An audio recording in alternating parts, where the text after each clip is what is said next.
Hey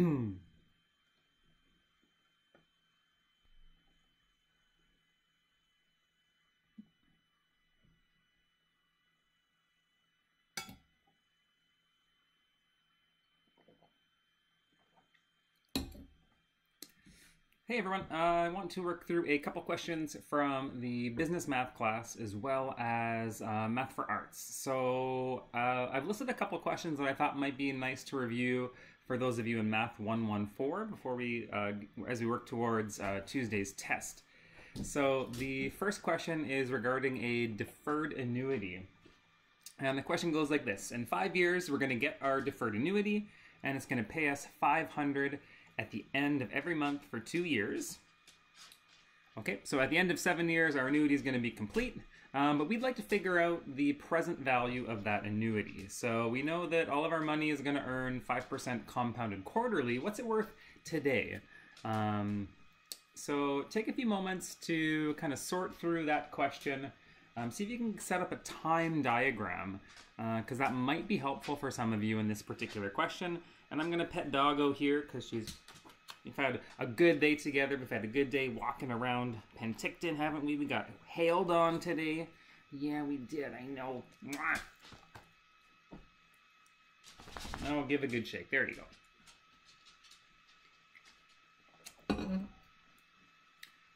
go. Okay, so I'm going to go ahead and try to set up a time diagram for us. So here is our now time step. And in 5 years from now, our annuity is going to start. And by the 7-year mark, our annuity is going to be complete. We're going to have all of our equivalent payments of $500. So let's see, we got $500 at the end of every month. So 5 years is going to be 60 months. So starting at 61 months, we're going to get our first payment of $500. And what is 7 times 12? Is that 84? Just let me, actually I got my calculator here. 7 times 12. Yeah, that is 84. So 84 months is going to be our final payment of $500. So as I'm thinking through this question, I'm thinking we can probably use the present value formula of so this is going to be, we got compounded quarterly and annuity monthly. This is going to be an ordinary general annuity. So things are happening at the end of every month, but my compoundings are happening quarterly. So I know this has to be an ordinary annuity because it's happening at the end of every month, but I have this kind of mishmash of the payment frequency as well as the compounding frequency. So it's got to be a general annuity. So I'm going to have to calculate I2 first. Inside of step 1. So step 1 is going to get my money to the 5-year point, and then I'm going to have to use the compound interest formula to get it back to the present day to figure out how much it's worth right now. Okay, so let's work on step number 1. We're going to go ahead and calculate I2 because this is a general annuity. So what do I need here? I need 1 plus I1 to the F1 over F2 minus 1. So we have to scan through and find our interest rate. So we have 5% compounded quarterly. Okay, so 4 is going to go in the numerator. It's my F1.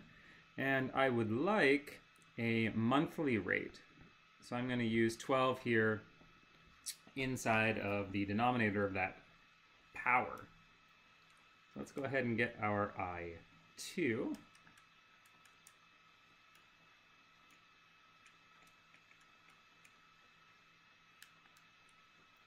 So I got 0.0041, let's say. Okay, so get caught up. I'm just going to check and see if anyone is asking any particular questions in the chat. So nothing exciting happening there by the looks of it.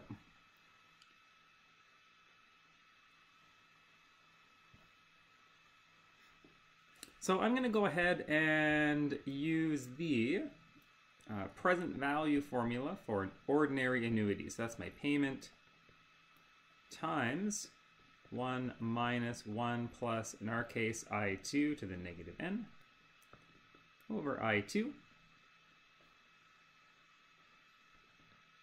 And have $500 payments.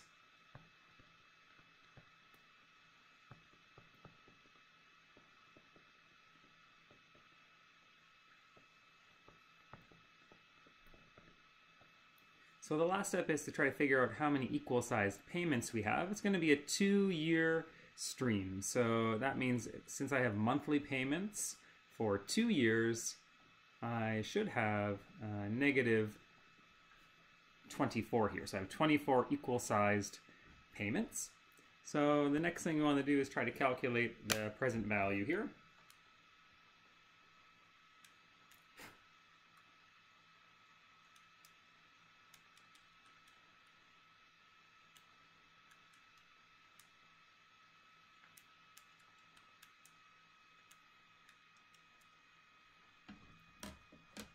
And for the present value, I got $11,406.26. So if you use the calculator, for example, or if you took more decimal numbers when you were dealing with I2, you might get a more accurate answer than me. Mine's going to be a little bit off due to my rounding of I2. But hopefully that kind of makes sense. So let me see, I got 2 years, so 24 equal payments of $500. Yeah, so I'm feeling pretty good about that number that came out, given the conditions that I do have. So that's step 1. That's not what I want to do. In step 2, I want to move that $11,000 into the now time step. So I'm going to use a compound interest formula to move this $11,000 back 5 years. So now I'm thinking about the present value of some money that's given to me in the future. And I have to think about the number of compounding periods that I'm going to go through. So my future value is actually this $11,406.26. And let's see if I can get that interest rate. So interest rate, I'm going to use the 5% compounded quarterly.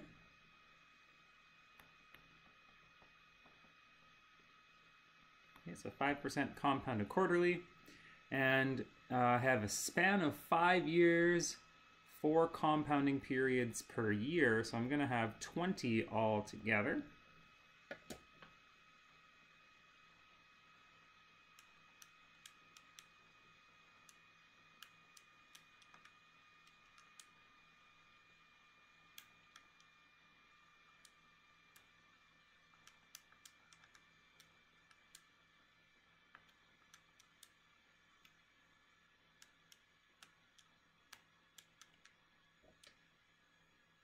Oh, goodness gracious. I cannot get my thumbs to work today. Okay.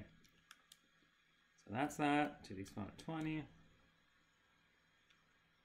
Flip it, multiply 11,406.26. Okay. So I'm thinking that the present value of this particular annuity is somewhere in the neighborhood of $8,896.98. So again, I'm just going to flip over to the chat just in case you've gotten something different. I don't see anything in particular popping up here. So do let me know if you think there might be a potential error there. Oh, what is going on? Lots of sounds.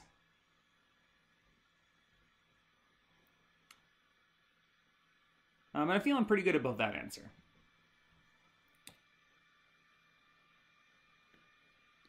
Okay.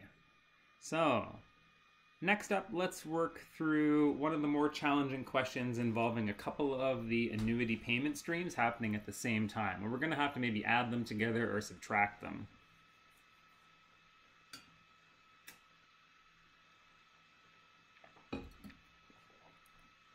So in this particular question, we're going to deposit $100 every month at the end of the month into an RRSP account.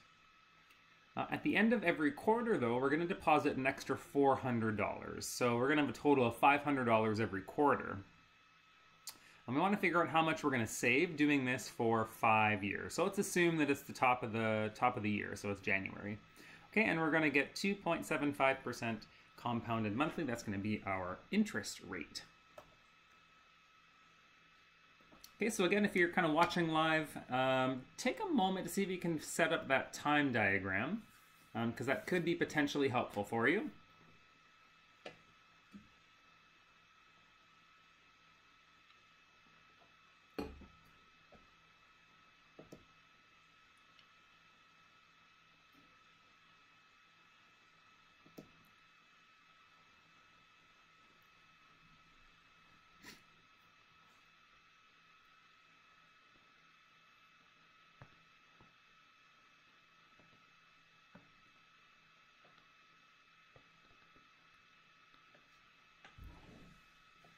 Okay, so I'm kind of seeing it like this. I have a now time step. I have a 5 years from now time step. And every month, at the end of the month, so say 1 month, 2 months, we're just going to keep going until we get to our 5-year point, which is 60 months from now. We are going to deposit $100 every month. So there is our first payment stream, what that payment stream looks like. So actually I'm just going to move that down. Okay. Now let's think about our second payment stream. So our second payment stream, at the end of every quarter, we're going to deposit $400. So let's say at the 3-month mark, I'm going to deposit an extra $400. So that the total at my 3-month mark is going to be $500 in total. Okay, so every 3 months I'm actually going to be putting in $500. And I'm going to continue this action until the very end of our 5-year mark. That's going to be our last extra deposit of $400. So I have 2 payment streams. I have a monthly payment stream of $100 and I have a quarterly payment stream of $400, and we want to figure out how much we'll have at the end of 5 years. So in blue, I'm going to go ahead and collect our stream of $100, and we have a formula that can take us to the future value.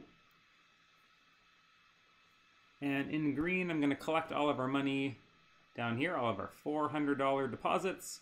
And again, we have a formula we can use that's going to get us to the future value of that payment stream as well. So over on the side, let's just take a moment to list out a couple things that might be important. So I want to figure out what kind of annuities these are. It might be helpful for us to get values of I and values of N if we can. So just kind of want to think through and see if there's any kind of little kind of catches that might trip us up along the way. So let's take a look at the blue payment stream, or payment stream number 1.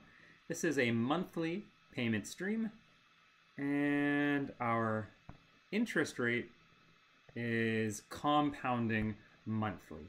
So for this blue payment stream, this is going to be what kind of annuity?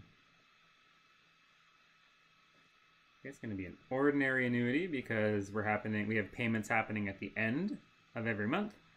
And since it's a monthly payment frequency and a monthly compounding frequency, it's actually going to be a simple annuity. So this is an ordinary simple annuity. I don't have to worry about calculating I2.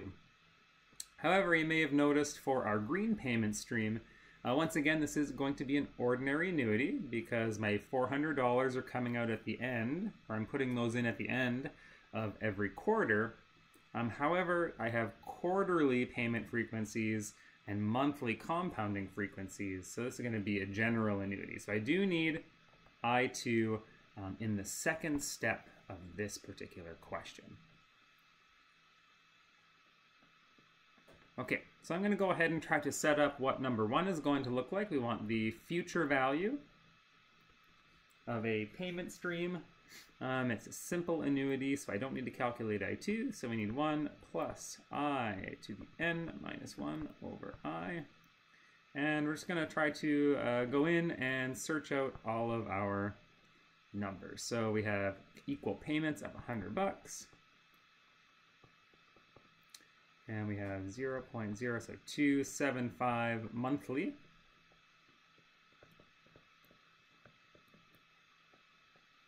And so now we just need to figure out the value of N. So it's a 5-year payment stream, so we already know it's going to be 60 equal-sized payments in total. Alrighty, so let's go ahead and calculate that one.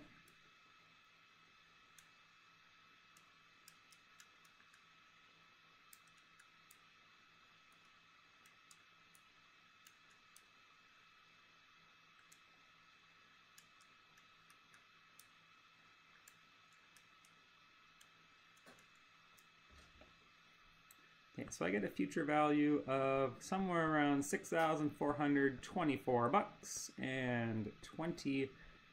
And just let me kind of check and make sure that seems fairly reasonable. I think that seems pretty reasonable to me, so I'm happy with that.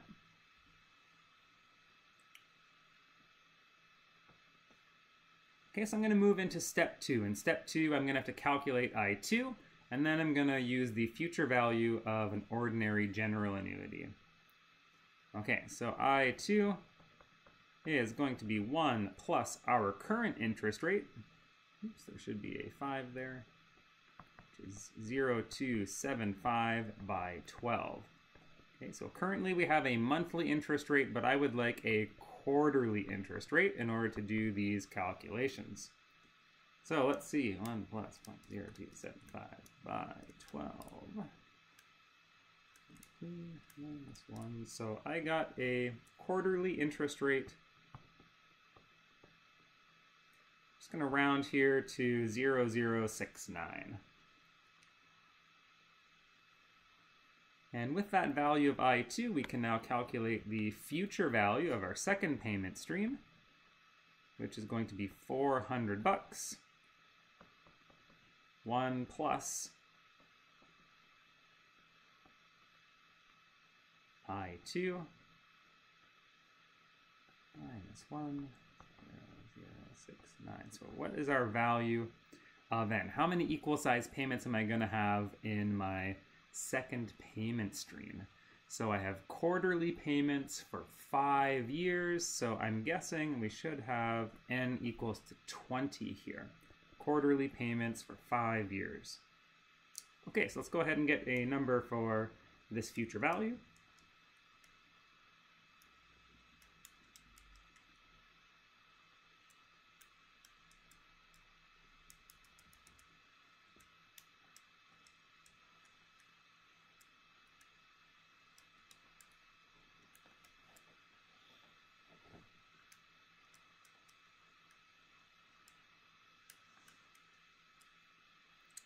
And I get a future value of about $8,546.76. So I'm just going to highlight our two future values. The first highlight here, the 6,400, that's from our first payment stream, our ordinary simple annuity. The 8,500 is from our ordinary general annuity. And if I were to add both of these future values together, that should be how much I have in my RRSP at the end of this 5-year term. So kind of the final step, oops, did that again, is to take our 6,400 and add to it our 8,500.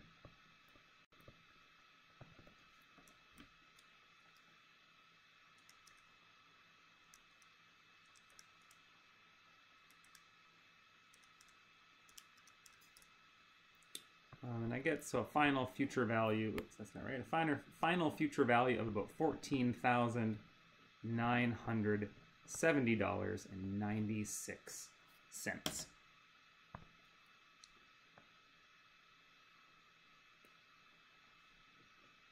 Okay, so I'll just leave up kind of my work here so you can double check and see if there's anything that you don't like.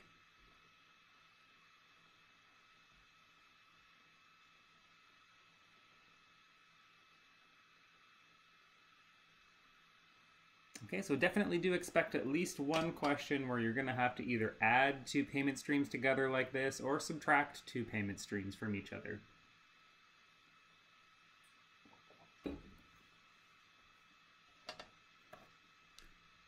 I think I have one more question left, just a perpetuity kind of question, just to make sure that you're okay with that style of question.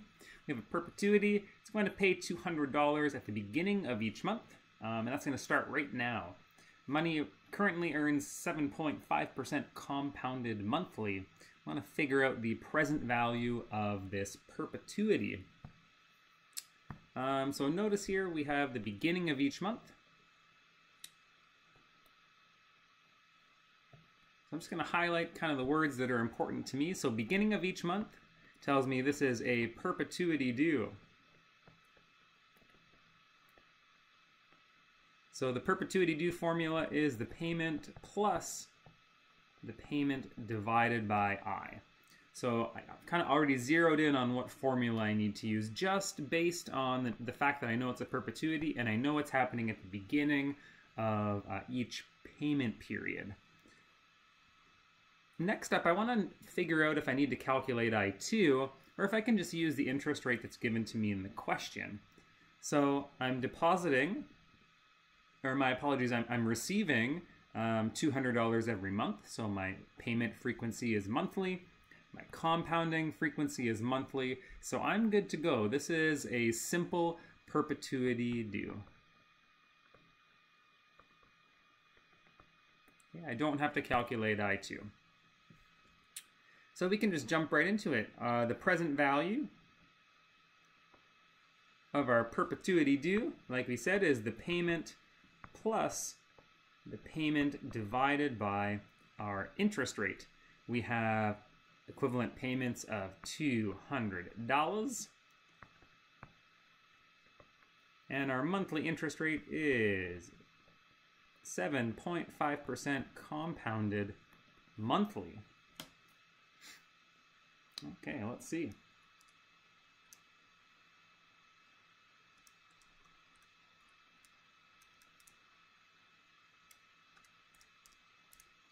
So I get a present value for this perpetuity due as $32,200. Okay, so I haven't received anything else in my email inbox from the business math students. I'll take just a quick peek just in case someone slipped something in there. I don't have anything happening exciting in the chat. So I am good to go for questions for the business math students. So if something does come up tonight after, maybe probably I'll watch the football game, but if something does come up as you're studying tonight or as you're studying tomorrow, just shoot me off an email. I'm pretty likely not going to be at the college tomorrow. And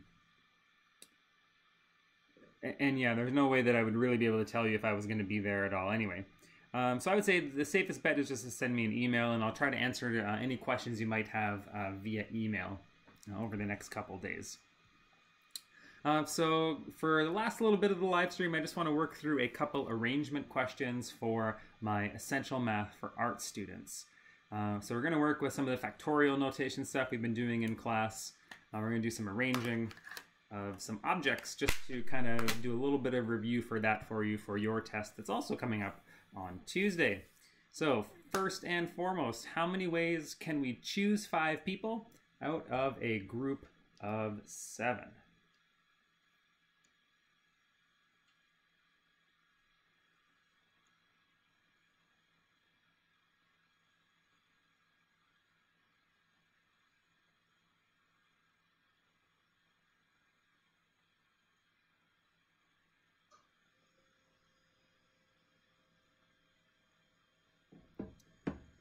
Okay, so the first thing you want to do when you come to, if you know it's going to be an arrangement kind of questions, there are 2 kind of big questions you need to ask yourself. You need to ask yourself, is order important?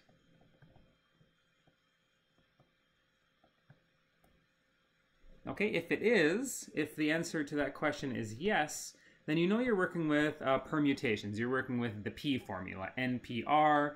You're working with like n factorial divided by some other factorials. So this is an important question to ask. If the answer is no, then you're in like C mode. You're working with a combination kind of question, an NCR kind of question, a stars and bars kind of question. So that's the first thing you want to ask yourself. I have a group of 7 people, and I just want to choose 5 of them. Is order important? Am I arranging these people in any way? And the answer to that question is no. I just want to choose these 5 people out of the group of 7. I don't care how I choose them. I'm not assigning them a role or anything like that. So we're actually going to be using, I have 7 objects, and I would like to choose 5 of them. So I'm using the C notation here to try to figure out what I want. So we had 7, and I want to choose 5 of them. We can do that in 21 ways. I'd like to contrast that first question with the second question. So how many ways can I choose 5 people out of a group of 7? And now I'm going to assign roles to them. So I'm going to call one of them the president. I'm going to call one of them the vice president, one the secretary, one the treasurer, and maybe one the marketer. I'm just trying to make up some five roles to assign these people. So now order is important. So as soon as I start assigning roles to people that I've chosen, order becomes important.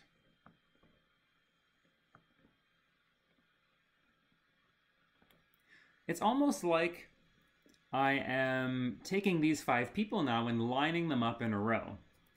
And the first one gets the president tag. The second one that's lined up in a row gets the vice president tag. The third one's going to get the secretary tag.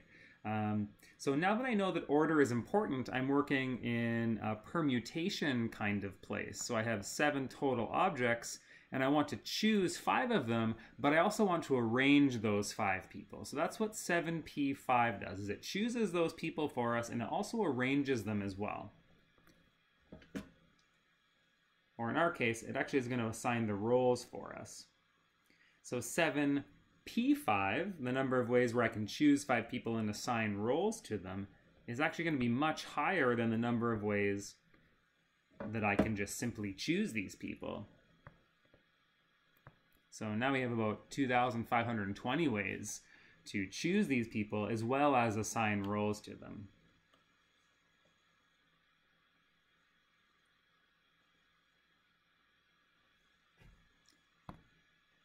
I just noticed I had some, I can't apparently spell people tonight. P-O-P. How many ways can I arrange P-O-P? Anyway, now let's take these 7 people and let's arrange them around a circular table.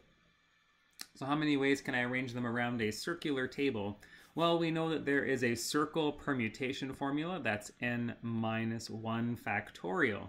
So we have 7 people in our case. We're going to fix one of those people, and then we're going to arrange the remaining 6 people. So I can arrange these people around a circular table in 6 factorial ways, which is 720 ways.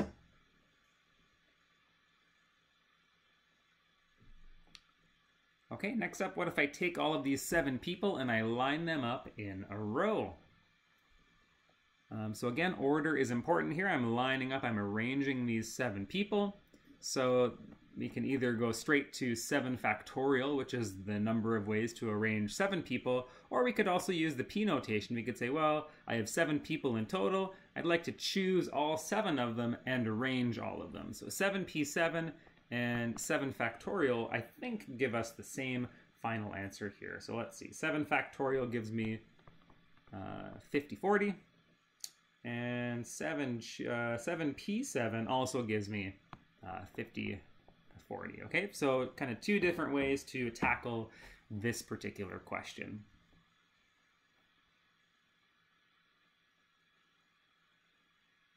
Okay, and last kind of review question for you. I have a bunch of letters in the word addition. I'd like to use all of them to try to figure out all of the possible letter combinations. So this is a style of question where you're kind of asking that second question. So the first question is order important? And then you kind of divulge into 2 paths. If order is important, then you're working with permutations. And if order is not important, then you're working with combinations. Okay, so combinations include your NCR notation. It includes your stars and bars formula. In permutation land, and also like when I get to this kind of second step, I do want to ask a second important question. And the second important question that you want to ask is, do you have similar objects?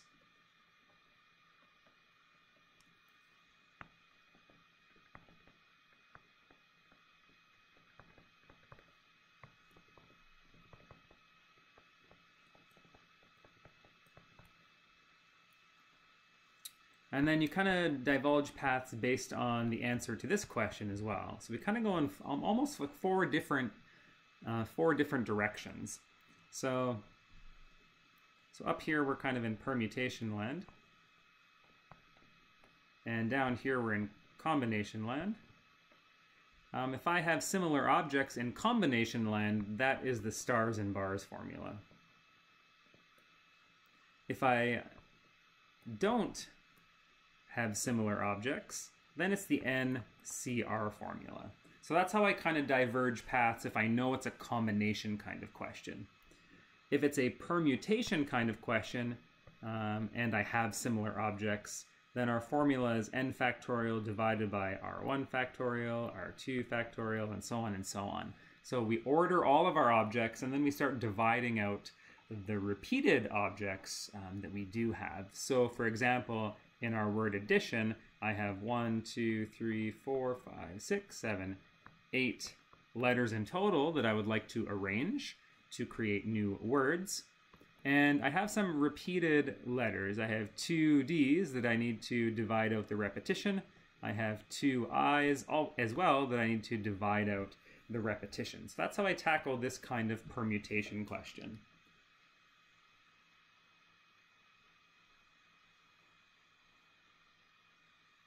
Okay, and if we solve this one, it should be around 10,000. So 10,080 ways to get all of our possible combinations of the word addition, which is quite a lot, actually. I'm kind of surprised.